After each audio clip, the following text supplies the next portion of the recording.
그들은 한번 뜨기 시작하면 걷잡을 수 없게 떠버립니다. 방송인은 칼날 위를 걸어가는 사람들입니다. 방송인 한성주도 그와 같은 케이스였는데 2000년대 말 그리고 2010년대 초반에 그녀는 여러 방송에서 활동하면서 대중의 사랑을 받았던 방송인이었습니다. 그런데 그러한 그가 갑작스럽게 여러 사건에 휘말리게 되면서 사라지게 되었습니다. 방송인 한성주도 정말 자신이 그렇게 될 줄은 몰랐을 것입니다.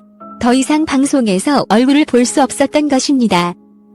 물론 대중은 그녀에 대한 단편적인 지식으로 그녀를 비난하거나 홀대하기도 하였지만 사실 그녀가 어떠한 삶을 살아왔었고 어떻게 삶을 살아가는지는 그녀와 그녀 주변의 사람들만 아는 일일 것입니다.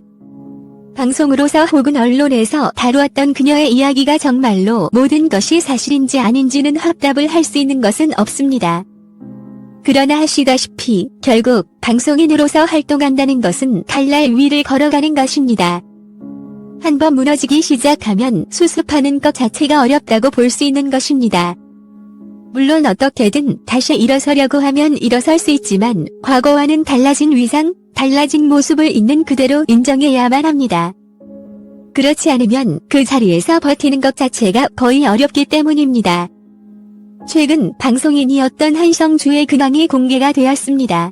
그래서 한성주도 사라지고 말았습니다. 한성주는 더 이상 방송인으로서 활동을 하지 않고 서울대병원에서 원예치료 전문가로서 새로운 삶을 살아가게 된 것입니다. 그에게 있어 지금의 삶은 과거의 삶과 굳이 비교할 필요가 없는 그녀만의 행복한 삶이라 할 수 있습니다. 그렇기에 그에게 굳이 더 관심을 가져주는 것은 자칫 그녀에게 더 큰 아픔을 주는 것이라고 생각됩니다. 그녀의 과거에 대해서 굳이 그녀를 비난할 이유도 없는 사람들도 아직도 그녀를 비난하고 있습니다. 그녀에 대한 비난이 아직도 있습니다. 그녀는 방송인이었을 뿐이고 그녀에 대한 여러 가지 루머 혹은 사실들 그 모든 것은 그렇게 특별화 대중에게 비난받을 만한 행동이 아닐 수도 있었지만 사람들은 마지막에 박혀버린 그 이미지를 그대로 가지고 있기에 한성주의 이름이 오르내리게 되면 바로 그때 그 기억을 소환하게 됩니다.